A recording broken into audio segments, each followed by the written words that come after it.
2 Samuel, capítulo 9, versículo 1 a 13.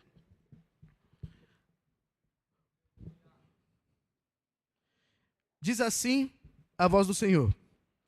E disse Davi: há ainda alguém que ficasse da casa de Saul para que lhe faça bem por amor de Jonatas? E havia um servo na casa de Saul, cujo nome era Ziba, e o chamaram que viesse a Davi, e disse-lhe o rei: és tu Ziba? E ele disse: servo teu. E disse o rei: não há ainda algum da casa de Saul, para que use com ele de beneficência de Deus? Então disse Ziba ao rei: ainda há um filho de Jonatas, aleijado de ambos os pés. E disse-lhe o rei: onde está? E disse Ziba ao rei: eis que está em casa de Maquir, filho de Amiel, em Lodebar. Então mandou o rei a Davi, e o tomou da casa de Maquir, filho de Amiel, de Lodebar. E vindo Mefibosete, filho de Jonatas, o filho de Saul, a Davi, se prostrou com o rosto por terra e se inclinou. E disse a Davi: Mefibosete. E ele disse: eis aqui teu servo. E disse-lhe Davi: não temas, porque de certo usarei contigo de beneficência por amor de Jonatas, teu pai, e te restituirei todas as terras de Saul, teu pai, e tu de contínuo comerás pão à minha mesa. Então se inclinou e disse: quem é teu servo, para tu teres olhado para um cão morto tal como eu? Então chamou Davi a Ziba, moço de Saul, e disse-lhe: tudo o que pertencia a Saul e de toda a sua casa tenho dado ao filho do seu senhor. Trabalheis, pois, a terra, tu e teus filhos e teus servos, e recolherás os frutos, para que o filho de teu senhor tenha pão que coma. E Mefibosete, filho de teu senhor, de contínuo comerá pão à minha mesa. E tinha Ziba 15 filhos e 20 servos. E disse Ziba ao rei: conforme a tudo quanto meu senhor, o rei, manda a seu servo, assim fará teu servo. Porém, Mefibosete comerá à minha mesa como um dos filhos do rei. E tinha Mefibosete um filho pequeno, cujo nome era Mica, e todos quantos moravam em casa de Ziba eram servos de Mefibosete. Morava, pois, Mefibosete em Jerusalém, porquanto de contínuo comia à mesa do rei, e era coxo de ambos os pés. Vamos orar mais uma vez? Feche sua Bíblia, coloque no assento e façamos mais uma oração. Pai, nós te rendemos graças pelo privilégio de estarmos aqui, nesse nosso último encontro de terça-feira do mês de maio, na convicção de que o Senhor tem cuidado da gente. Nós chegamos no mês 5 desse ano e sabemos que é o Senhor quem tem cuidado da gente todo esse tempo. Na convicção de que o Senhor cuidará da gente no restante de todo esse ano, nós oramos a Ti. Nós pedimos o Teu favor e pedimos que fale conosco. Ao considerarmos Sua palavra nessa noite, que o Senhor possa aquecer o nosso coração, enraizar nossa fé em Ti. Lembrando que nós, todos seres que um dia foram caídos, machucados e feridos, desprezados e desprezíveis, um dia o Senhor olhou para a gente. O Senhor nos amou. E o Senhor nos chamou para participar do seu reino. Sê conosco, Pai. Nós te pedimos no teu nome, Jesus Cristo, aquele que vive, que reina para todo sempre. Amém e amém. Por gentileza, tome o seu assento.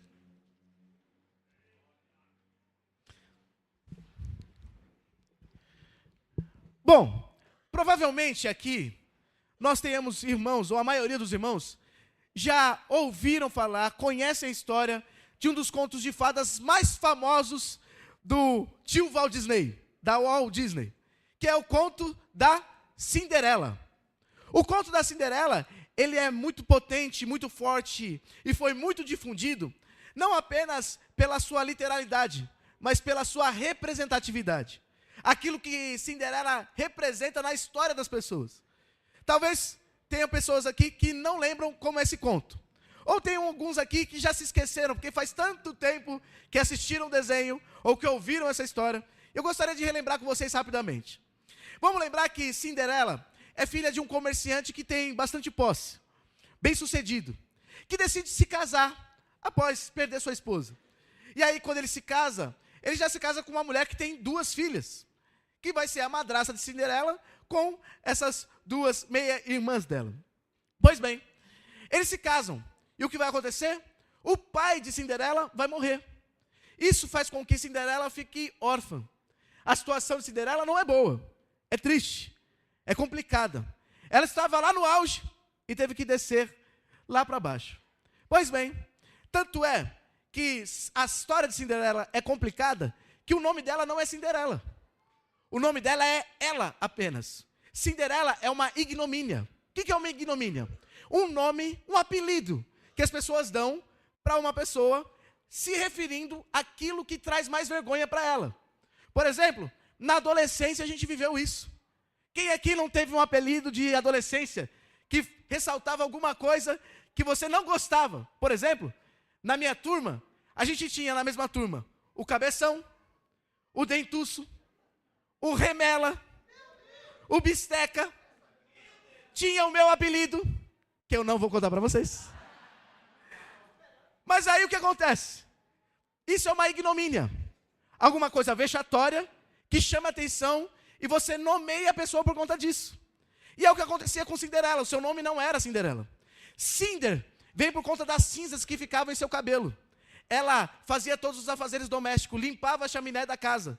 E ela então estava o tempo todo suja. Por isso que dava o nome dela de Cinderela. Pois bem, para piorar a situação, essa moça era obrigada a fazer serviços que não gostava e não tinha esperança alguma. Ela não tinha um pai, ela não tinha expectativa nenhuma de ter a sua vida melhorada. Ela vivia, então, só passando os dias, em dias de terra bem complicada, numa terra bem difícil de se viver. Só que nessa terra bem difícil de se viver, vai dizer o conto então, o conto que eu estou contando para vocês é o famoso conto de Charles Perrault. A história de Cinderela tem tantas e tantas versões, pela importância que ela tem, que foi difundida por todo mundo, versões até macabras, como por exemplo dos irmãos Grimm. Mas esse conto é o mais conhecido de todos. E nesse conto então vai dizer que o rei dessa terra decidiu dar um baile, porque ele queria que seu filho se casasse. Então ele dá um baile, e as pessoas vão ser convidadas para estar lá. Cinderela deseja ir para o baile também. Ela é muito bonita, mas a sua beleza sempre fica escondida por conta da sujeira, por conta das roupas maltrapilhas. E ela faz até um vestido uma hora, mas essas 2 filhas da madrasta vão lá e rasgam ela, e ainda colocam ela no sótão para ela não conseguir ir para o baile.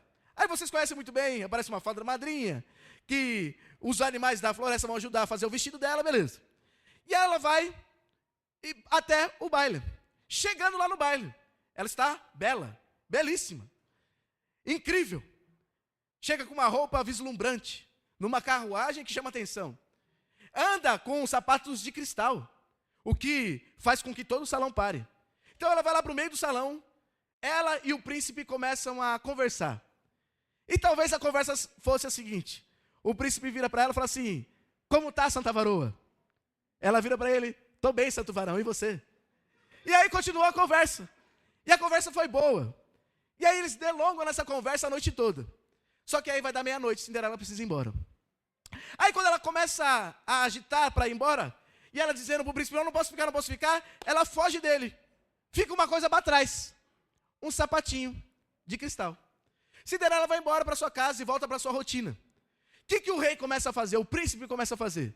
Ele então vai fazer uma expedição por todo o reino. Vai procurar de casa em casa a uma mulher que o sapatinho sirva. E ele vai batendo de casa em casa. E ele vai, e nenhuma dessas mulheres servem, porque nenhuma delas é Cinderela. Até que ele chega na casa de Cinderela. Ele bate lá. A madrasta tenta colocar as 2 filhas primeiro. E elas tentam colocar o sapatinho e não conseguem. Na história dos irmãos Grimm, diz que elas cortam os dedos dos pés para caber dentro do sapato e ainda assim não cabe. Então o príncipe está triste. Fala: vou embora. Ele ouve um barulho no sótão. Ele manda então abrirem o sótão. Quem está lá? Cinderela. Então Cinderela desce. Ele pega no pé dela, mas ao olhar para ela ele já vê que aquela é a sua amada. Então ela tinha algo só para confirmação, só para testificar que era ela. tinha que caber o sapatinho no pé dela. Ele coloca no pé dela, encaixam. Os dois, então, se abraçam, se casam. Ele leva ela para viver no palácio. E viveram felizes para sempre. Essa parte vocês falam assim, Bom, esse é o conto da Cinderela. Agora, o que acontece nesse conto? Por que ele tem tanta força? Pela sua força de representatividade. Pessoas usam em empresas a história de Cinderela para dizer que muita gente tem como superar seus limites.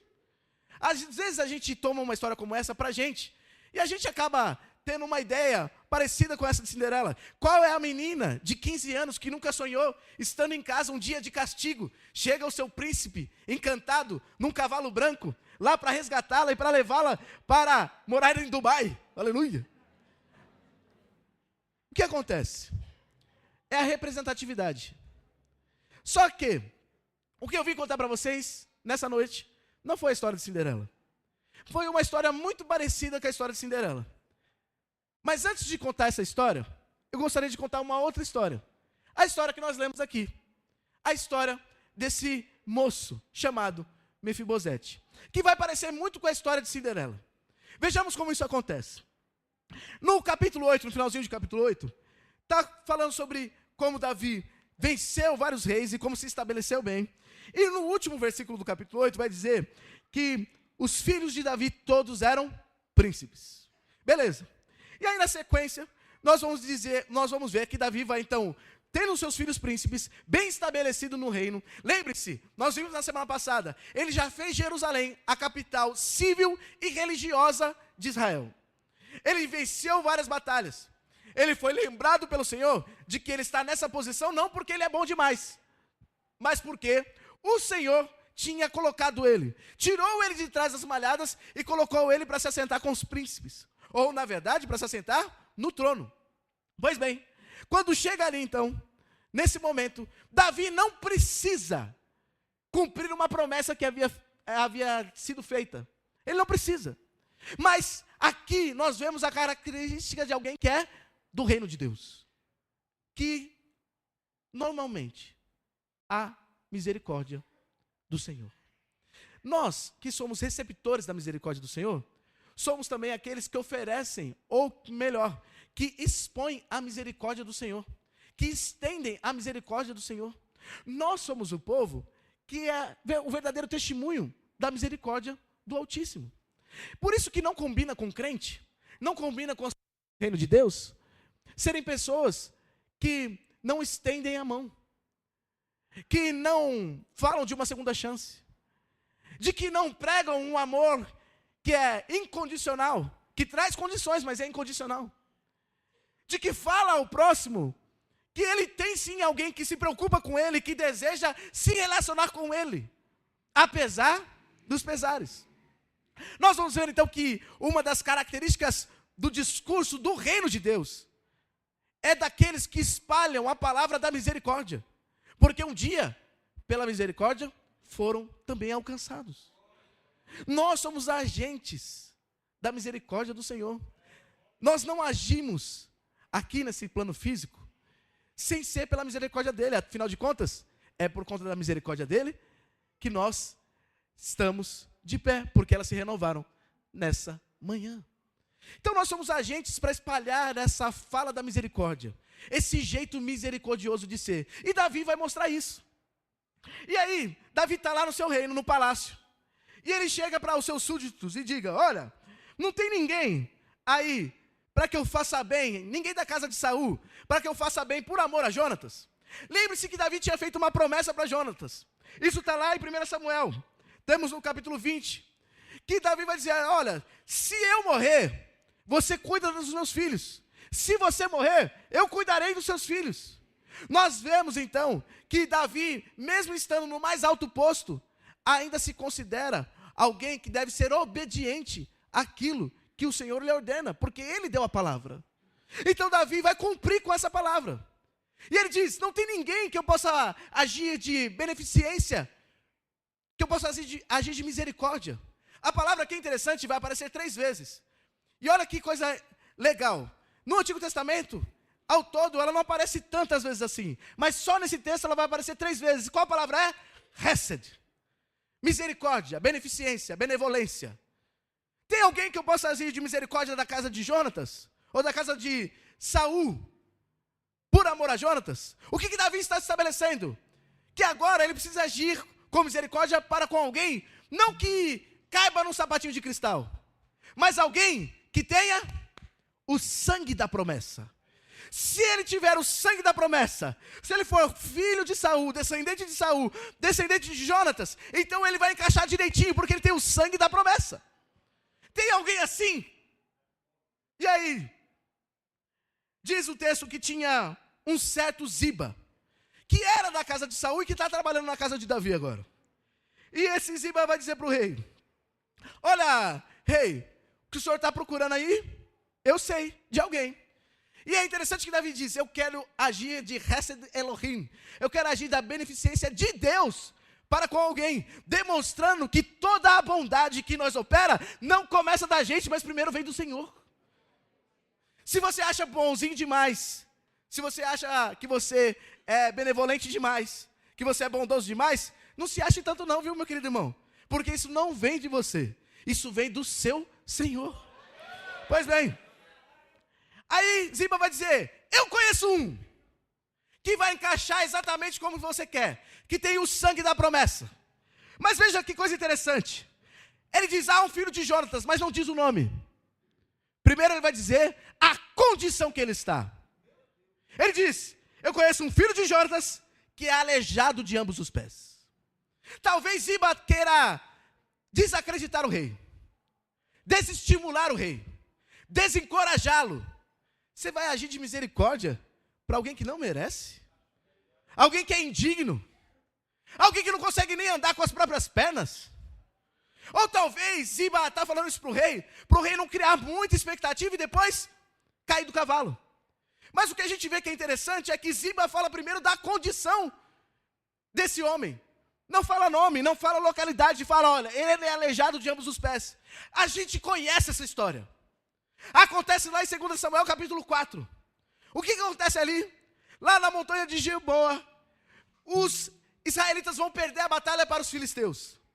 Saul morre nessa batalha. E aí o que acontece? Provavelmente o controle dos filisteus vai ser aumentado. Eles provavelmente vão invadir a capital do reino, que naquele tempo era Gibeá. E quando eles invadem, chega uma notícia no palácio: gente, corre! Saul morreu, perdeu a batalha. Os filisteus vão entrar aqui e matar todo mundo. Uma serva, pega então esse menino no colo, ele tem 4 anos.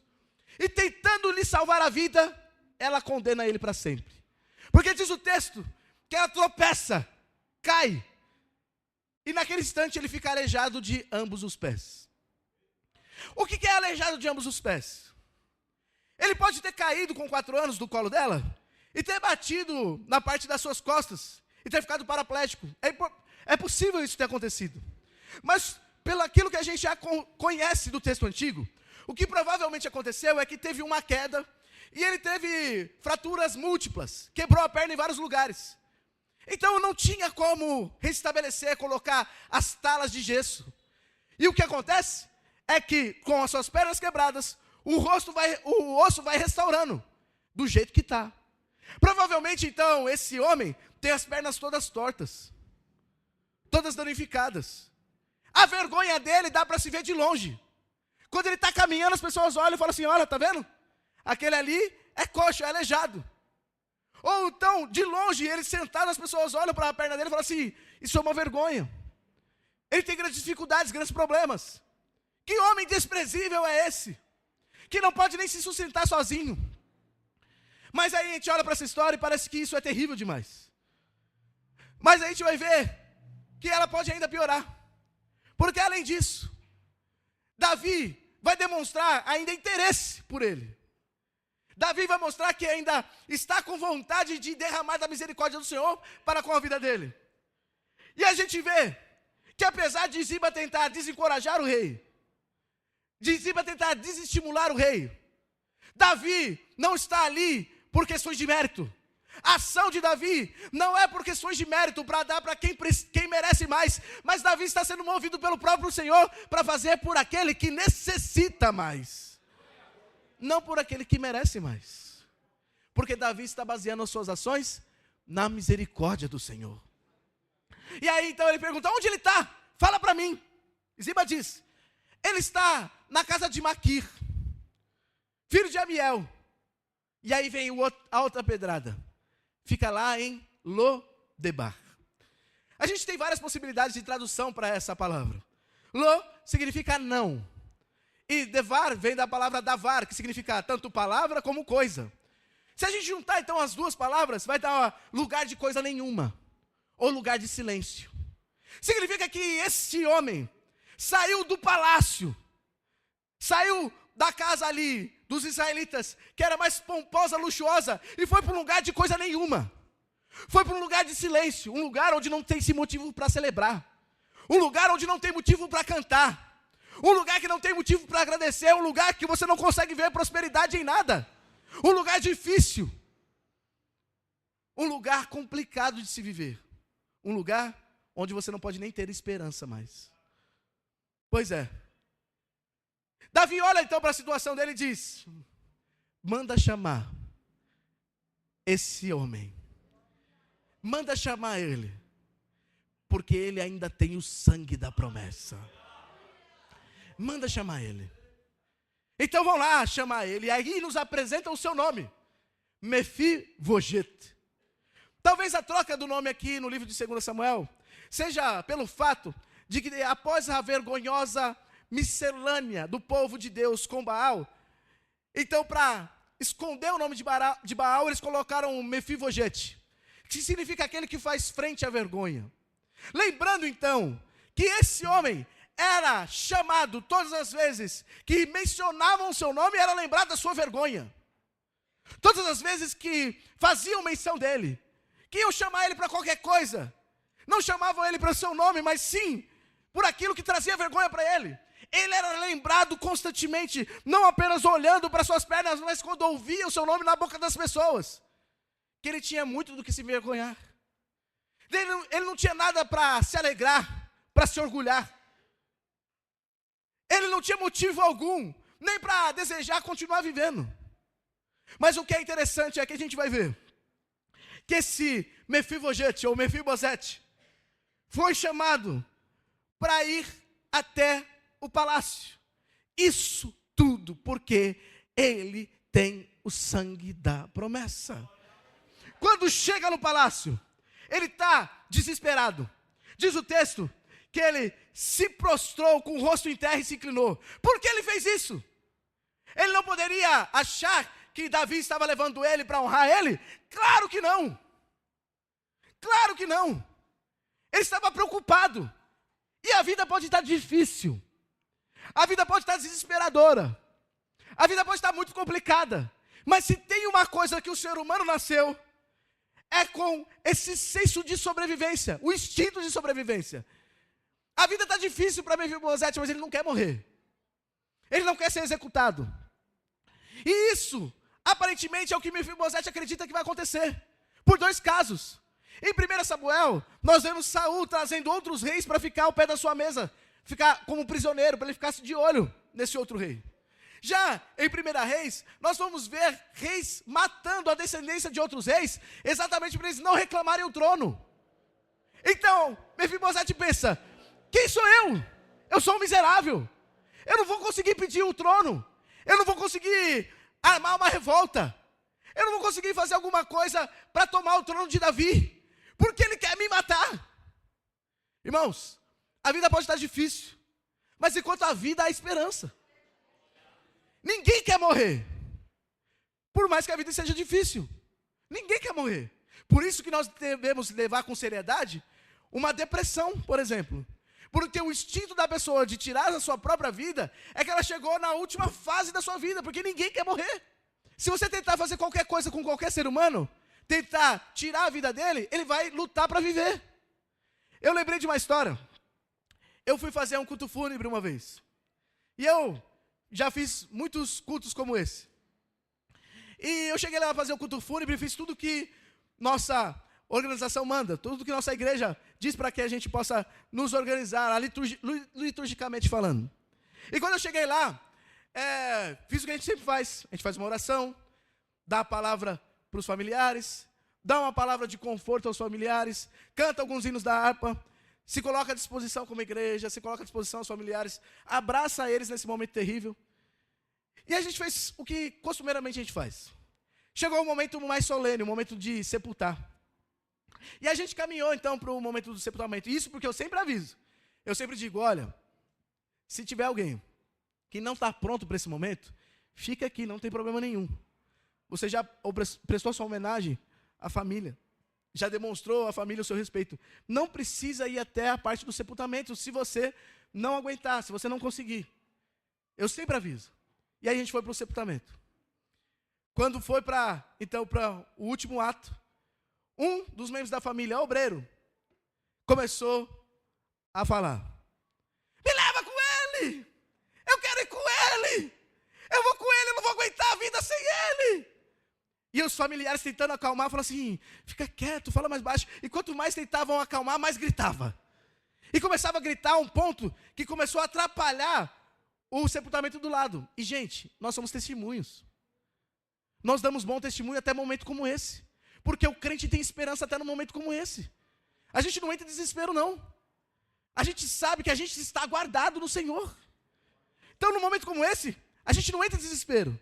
E aí a pessoa começou a gritar cada vez mais. Aí nesse instante, no auge do grito dela, eu falei, já que essa é a sua vontade, eu vou permitir, pode enterrar juntamente com ele. Na hora a pessoa que estava gritando parou, sentou, pegou um copo de água e começou a beber. Eu me senti Jesus acalmando a tempestade. Confesso a vocês. Ninguém quer morrer. Ninguém quer morrer. Mefibosete também não queria. A vida estava ruim para ele, mas ele não queria morrer. Então ele se prostra perante o rei e fala assim, Senhor, não quero morrer. E aí Davi vai proferir uma palavra para ele. Uma palavra que penetra no coração de Mefibosete. Tão fortemente quanto outrora uma pedra tinha penetrado na cabeça de um gigante. Qual é a palavra que ele dá? Não temas. Não temas. O cenário é desesperador. Você pode estar morrendo de medo. Mas aqueles que agem pela misericórdia do Senhor viram e digam, não temas. Ele diz, não temas, porque de certo usarei contigo de beneficência por amor de Jonatas. Ei, não temas, você tem o sangue da promessa, fica tranquilo. Então Mefibosete vê aquela palavra, ou escuta aquilo, e fica, então, sem entender nada. E aí Davi continua, ele diz, eu vou restituir todas as terras de Saul para você, e mais, vou fazer além disso, você vai comer de contínuo pão à minha mesa. Você não vai morar mais em Lodebar. Você não vai ficar mais num lugar de coisa nenhuma. Você não vai ficar mais num lugar de silêncio. Agora, você vai morar aqui em Jerusalém, na terra prometida.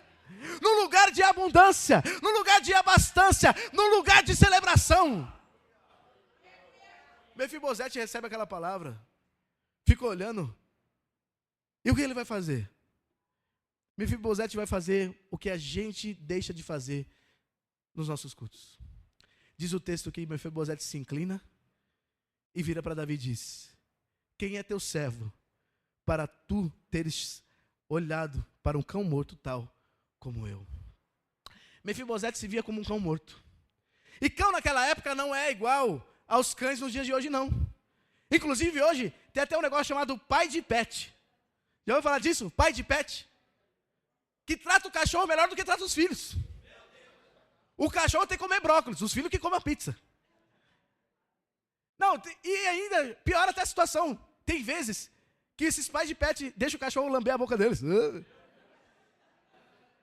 Mas tudo bem, cada um com seu cada qual. Mas o cachorro não era isso naquela época. Sabe o que era um cão naquela época? Um cão era parecido com as hienas. Eram animais que faziam ataques repentinos à fazenda, que prejudicavam a lavoura, que prejudicavam a fazenda. E um cão morto só serve para trazer doença, problema, dificuldade. Mefibosete olha para ele e diz, eu sou um cão morto. Eu não posso fazer nada em favor de você. Eu não posso lhe agradecer de outra maneira. Eu não posso fazer nada. Eu não tenho nem pernas para andar. Eu sou um miserável. E a gente, meus queridos irmãos, tem vindo para os cultos, não mais para clamar ao Senhor, reconhecendo que nós somos miseráveis. A gente vem para o culto querendo exigir de Deus. Mas a gente não pode deixar de lembrar que misericórdia não se exige, misericórdia se clama. Misericórdia não se exige, misericórdia se clama. A gente vem para um culto como esse, irmão, não para dar ordem no Senhor, não para dizer o que Ele tem que fazer, não para falar assim, Deus, hoje o Senhor tem que fazer isso e pronto, acabou. Hoje o Senhor vai fazer isso e eu determino. Não! A gente vem para um culto como esse primeiro para dizer, Senhor, quem sou eu para o Senhor ter olhado para mim um dia? Obrigado, Senhor, porque o Senhor me encontrou. Eu na minha imundície um dia o Senhor me encontrou. Eu no meu pecado um dia o Senhor me encontrou e o Senhor me trouxe para Deus. O Senhor olhou para mim, não como o mundo me olha, porque o mundo me olha como um cão morto, mas o Senhor me olhou como um filho amado e me trouxe para o Senhor. Tem misericórdia de mim, Senhor. A gente não veio para exigir, a gente veio para clamar. E o que é interessante então, é que Davi diz para ele, você vai comer de contínuo à minha mesa. A gente imagina que comer de contínuo à mesa do rei, é que ele vai participar dos banquetes de festa do rei, né? Talvez todo sábado ele teria cachorro quente da cidade de Osasco para comer. Comeria comida japonesa, comeria o que decidisse, churrascaria quase todo dia. Aí tá vendo, a igreja fica até pentecostal, aleluia. Mas o fato é, comer contínuo na mesa do rei, não é apenas participar de refeição. Tudo que fala na Bíblia, tanto o Antigo Testamento quanto o Novo Testamento, quando se relaciona com alimentar junto, é ter um momento de comunhão. E no caso de Mefibosete, ele estava sendo convidado para fazer parte do concílio real. Ele faria parte então da corte de Israel. Ele não seria mais um qualquer. Ele não seria mais alguém que as pessoas olhariam e falavam assim, olha que vergonha. Olha esse homem que teve uma história bonita, já foi filho de rei, já teve até sangue azul, mas agora olha que vergonha que está. Não, agora a partir desse momento, ele seria considerado como um dos filhos do próprio rei. Ele faria parte do conselho real. Agora imagina isso comigo, irmãos. Chega o momento do conselho se reunir. Primeiro chega Aminon, com uma expressão preocupado, mas esboçando até sabedoria. Um intelectual, preocupado com as coisas do reino. Chega próximo da mesa e fica ali pensando nos impostos, nos tributos. Daqui a pouco, abre a porta. Entra Joabe, forte, corajoso, com a sua pele toda queimada pelo sol. E fica ali meio despojado. Todos olham para ele e falam assim, esse homem é um homem de coragem. Esse homem é um homem de batalha. Olha para mim não e fala assim, esse homem é um homem de estratégias. De repente, abre-se a porta. E parece que ele entra em câmera lenta. Parece um comercial de shampoo. Quem é? Absalão, o belo. A Bíblia diz que nele não tinha nada de imperfeição, dos pés até a cabeça. Ele era lindo, com seus cabelos longos, um verdadeiro filho de rei. Quando ele andava, todas as mulheres do reino olhavam e parecia que ele passava em câmera lenta. E onde ele passava, ouvia-se a voz. Ah. Entra e fica perto da mesa. Daqui a pouco entra Tamar, cheirosa, porque está cheirando as flores do jardim. Entra para cumprimentar seus irmãos. Entra ali e começa a fazer um gracejo de outro. De repente, todos em reverência de pé. Porque o rei chegou. Chega um rei com as suas vestes majestosas, com a sua cabeça erguida com autoridade. Chega para se assentar à mesa e para dizer, a reunião vai começar agora. Todos prontos? De repente ele olha, tem uma cadeira vazia, ele diz, não podemos começar. De repente abre a porta. Tem alguém com vestes limpas, vestes reais, E as pessoas olham para ele e falam assim, essa roupa não combina com ele. Mas o sorriso dele está de orelha a orelha porque ele reconhece que alguém usou de misericórdia para com ele. É Mefibosete que está sendo carregado até o local da mesa. E olha que coisa interessante. Agora Davi olha e diz, agora a gente pode começar. Lembre-se que Davi tinha sido alvo dessa misericórdia também. Lembre-se que quando Samuel foi na casa de Davi, Samuel disse, nós não aceitaremos a mesa até que o mais novo chegue. Aquele que é mais desprezado, aquele que vocês nunca esperam para comer, nós vamos ter que esperar ele chegar para começar a alimentação. E agora acontece no caso de Mefibosete, um que era cão morto, agora vive como filho do rei. Que coisa maravilhosa. Mefibosete pode repetir a oração de Ana no livro de 1 Samuel capítulo 2. É o Senhor quem engrandece, é o Senhor quem abate. É Ele que tira o pobre, o humilhado do monturo e o faz assentar com os príncipes. É o Senhor quem faz isso. Tudo por quê? Porque Ele tinha o sangue da promessa. A promessa feita entre Davi e Jonatas, entre Davi e Saul. O que é interessante então, que diz o texto que ele vai ser servido pela casa de Ziba. Ziba tinha 15 filhos e 20 servos. Aquele homem que estava acostumado a ficar sozinho. Por vezes não tem ninguém para conversar. Não tem motivo de celebrar. Agora, tem no mínimo 35 pessoas trabalhando com ele, se alegrando com ele. E falando o tempo todo, senhor Mefibosete, vai dar certo. Senhor Mefibosete, a colheita vai dar certo. Fica tranquilo, senhor Mefibosete, o senhor não precisa se preocupar mais com pão. Todo dia vai ter pão fresco na sua mesa, vai dar certo. Pois é. E aí o texto segue. E diz no finalzinho do texto, que Mefibosete morava em Jerusalém. De contínuo comia na mesa do rei. Mas ele ainda era coxo de ambos os pés. É um final quase e viveram felizes para sempre, não é? Davi podia fazer muitas coisas por ele. Mas Davi não podia curar ele totalmente. O máximo que poderia ser feito é esconder a vergonha na toalha da mesa. Para deixar por iguais. Para que Mefibosete também se lembre sempre que ele se aproxima da mesa do rei, não porque merece, mas porque perece. Porque precisa disso. E aqui eu chego na história que finalmente eu queria contar para vocês. Uma história que parece com a história de Cinderela e uma história que parece com a história de Mefibosete. Sabe qual é a história? A minha e a sua história. Redimidas pelo Senhor da história. Nós fomos feitos para reinar. Diz o texto de Gênesis que o homem foi colocado no jardim para governá-lo. Nós fomos feitos para reinar.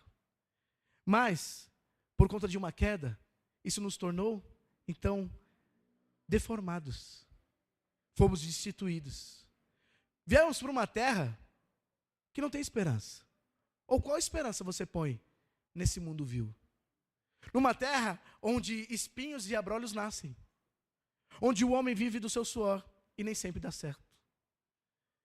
Nós seguimos, então, carregando a nossa vergonha. Na esperança de que um dia, alguém benevolente, um rei benevolente, agisse de misericórdia para conosco.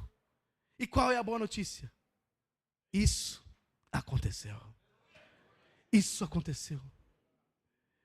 Qual é a diferença entre nós e Mefibosete, então? A diferença entre nós e Mefibosete não está na nossa deficiência. A diferença entre nós e Mefibosete está no rei que nos chama.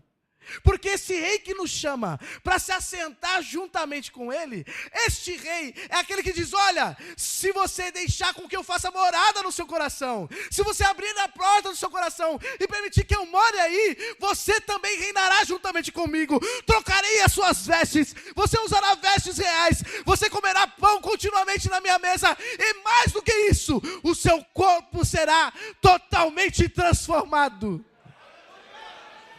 A diferença entre nós e Mefibosete é o rei que nos chama. Este rei, que viu a gente caminhar com os nossos pés tortos em direção ao pecado, que agiu então de misericórdia, por conta de uma promessa. Qual promessa? Após a queda do homem, Deus faz uma promessa: da semente da mulher nascerá aquele que esmagará a cabeça da serpente. Ele vem para cumprir essa promessa então. Uma promessa feita. E agora, todos aqueles que o aceitam, todos aqueles que têm a sua vida entrelaçada, recebem também uma grande promessa. Qual a promessa? A promessa de que agora eles estão revestidos do grande sangue, do sangue carmesim, do sangue que não havia pecado. Todos aqueles que se entregam ao Senhor Jesus Cristo agora têm o sangue da promessa. Aleluia, aleluia. Esse rei não teve uma coroação digna de um rei. Pelo contrário, nós sabemos que ele é rei do universo. E quando ele nasce, as estrelas decidem anunciar isso. Os anjos vêm e cantam sobre ele. Os pastores vão lá e prestam a sua devoção. Os sábios oferecem os presentes mostrando: olha, nós reconhecemos que este é o rei do universo. Mas a sua coroação como rei não foi como essa. Não foi tão jubilosa. A sua coroação com o rei, despiram ele e o cobriram com uma capa escarlate, e tecendo uma coroa de espinhos, puseram-na em sua cabeça, e em sua mão direita uma cana, e ajoelhando diante dele, o escarneciam, dizendo: salve, rei dos judeus. Cuspindo nele, tiraram-lhe a cana e batiam-lhe com ela na cabeça.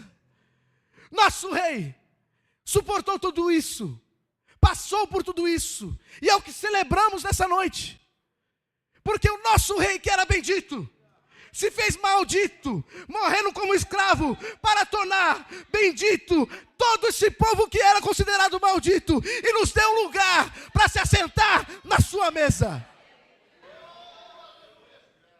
Ele poderia ter assentado na mesa de César, mas não escolheu sentar na mesa de César. Decidiu assentar na mesa de publicanos e pecadores, porque ele veio para salvar este povo, para libertar este povo. Ele não veio para condenar o mundo, porque o mundo já estava condenado. Ele veio para salvar todo o pecador que nele confiar. Ele foi ofendido, desprezado, mas permaneceu calado como uma ovelha muda a caminho do matadouro, para que pudéssemos cantar para ele todo sempre: aleluia, pois já o Senhor Deus Todo-Poderoso reina. Ele, estando na cidade de Davi, ele foi banido da cidade, crucificado do lado de fora, para permitir que eu e você não entrássemos e habitássemos em Jerusalém, mas na Nova Jerusalém, na terra que Ele nos prometeu. E o que é mais maravilhoso de tudo, que a diferença daqueles que se assentam na mesa do rei Davi, para aqueles que vão se assentar na mesa do rei por excelência, o filho de Davi, Jesus Cristo, é a obra perfeita que Ele faz. Porque nós, um dia receberemos um grande prêmio. Sairemos desse mundo, onde há dor, onde há morte, onde há choro. E seremos levados para um lugar onde essas coisas já não existem mais. Lá teremos vestes novas. Lá receberemos um novo nome. Não mais um nome que faça a menção da nossa vergonha, mas um nome que revele a glória de nosso Senhor. E recebendo esse novo nome, então nós nos assentaremos à mesa. Só que com uma grande diferença. Isso sim é um final e viverão felizes para sempre. Por quê? Porque lá você pode até ter alguma coisa no seu corpo que não está funcionando direito. Você pode precisar de lentes corretivas como eu preciso. Você pode ter alguma coisa aí que não está funcionando legal, que você precisa passar no médico de vez em quando. Mas, quando chegarmos lá, não haverá mais coxos, não haverá mais cegos, não haverá mudos nem surdos, não haverá ninguém nesse sentido. Pois tudo aquilo que é corruptível será revestido de incorruptibilidade, e tudo aquilo que é mortal será revestido de imortalidade, pois a morte finalmente foi tragada pela vitória. Tudo se fará novo. Ali não haverá mais maldição contra alguém. Não haverá deficiência, dor ou choro. Porque quando vier o que é perfeito, essas nossas imperfeições, finalmente, desaparecerão. O Rei que nos chama não se limita em encobrir a nossa vergonha com uma toalha de mesa de jantar. Ele é aquele que diz ao coxo: levanta, toma tua cama e anda. Ele é aquele que restaura a nossa vida em plenitude. Ele não precisa disfarçar a nossa vergonha. Ele não precisa disfarçar a nossa deficiência. Ele não precisa disfarçar a nossa dificuldade. Ele pode dar um jeito em todas elas. E só Ele pode fazer isso. Aquele que transformará nosso corpo abatido para ser conforme o seu corpo glorioso, segundo o seu eficaz poder de sujeitar também a si todas as coisas. Esse é o Rei que nos chama. Glória seja dada ao nome do Senhor Jesus.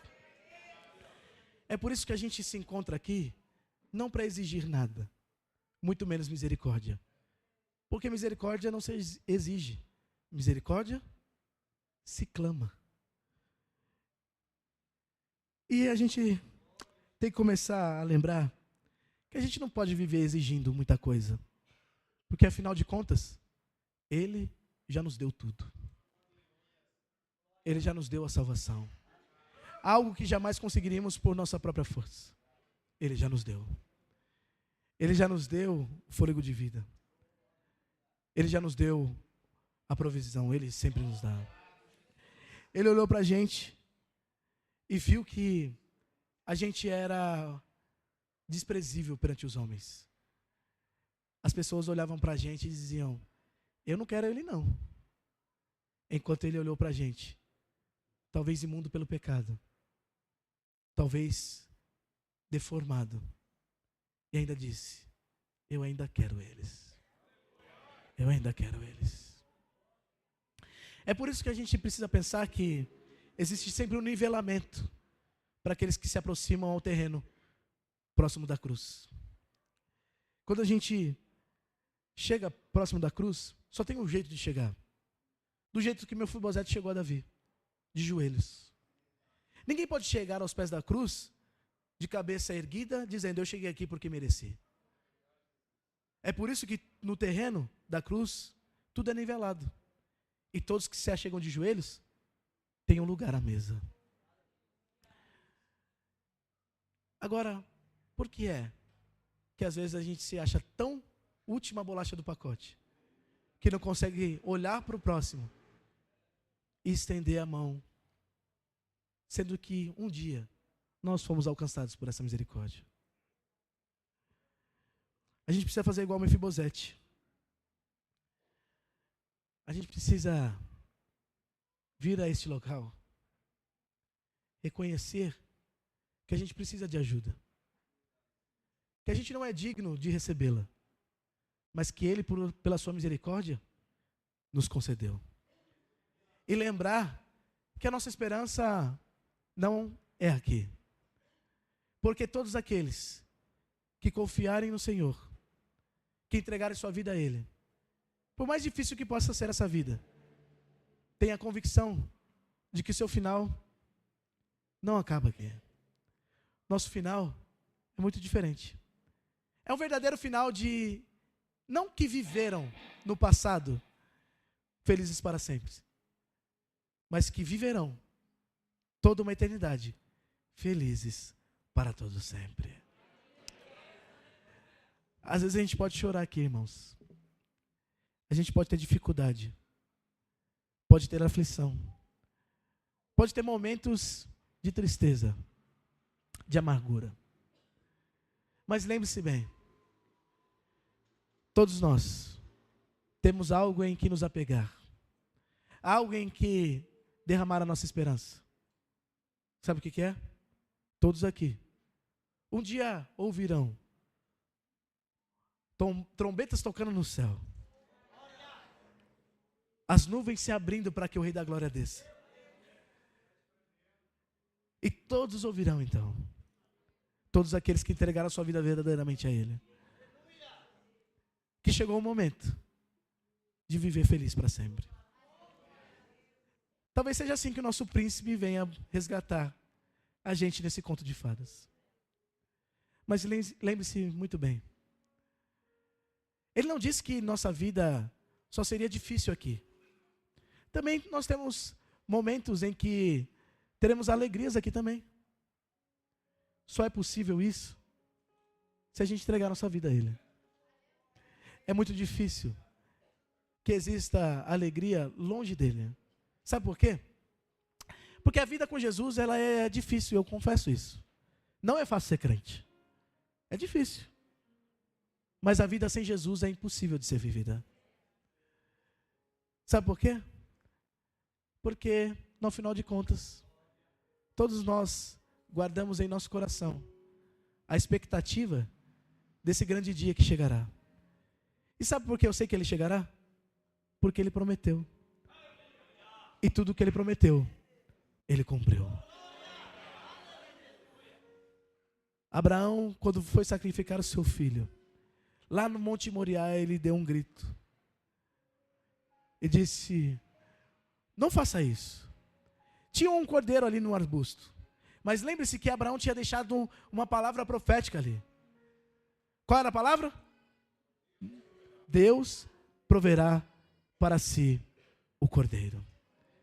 Finalmente chegou o dia em que o Senhor proveu para si o cordeiro. Não qualquer cordeiro, mas seu próprio cordeiro. O cordeiro de Deus, que tira o pecado do mundo. É isso que celebramos nessa noite. É isso que nos lembramos nessa noite. De que nós não merecíamos. Que a gente era um cão morto. Que a gente era desprezível. Mas Ele ainda assim olhou para a gente. E Ele nos chamou de filhos. Ele nos chamou de filhos. Não porque a gente merece. Não porque a gente é bom demais. Mas exatamente porque Ele derrama da sua misericórdia sobre nós. Esse é o Rei que nos chama.